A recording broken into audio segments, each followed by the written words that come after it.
Herkesin bir kısmeti var, sen de benim kısmetimsen.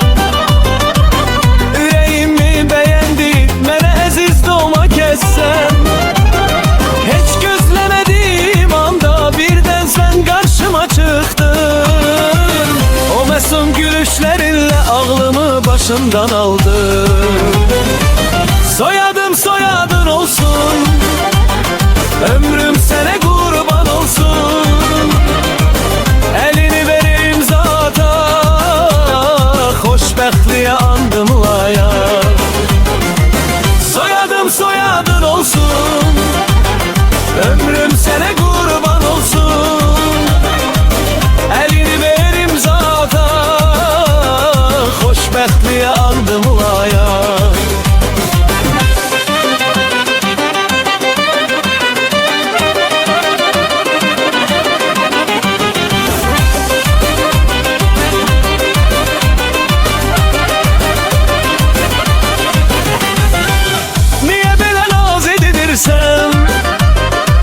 Məni sözsüz incidirsən. Ömrümün parlak ulduzu, hayatımın tek varlığı. Gel sevgi hikayemizi seninle birlikte yazar. Bir süfre başında birge yele bir ömür süreyim. Bir güzel kızımız olsun, gülüşü sana benzesin. Bir oğlumuz olsun senle, mertlikte mene benzesin. Soyadım soyadın olsun, ömrüm sana kurban olsun. Elini verim zata, hoşbəxtliyə adımlayar.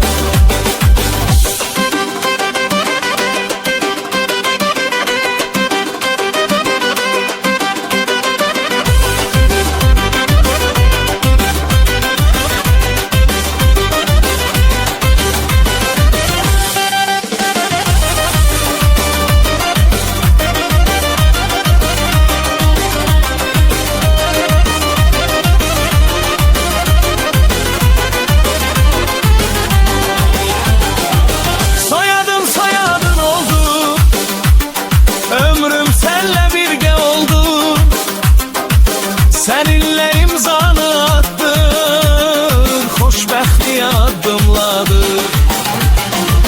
Soyadım soyadın olsun, ömrüm sana kurban olsun. Elini ver imzata, hoşbəxtliyə adımlayar. Hoşbəxtliyə adımlayar.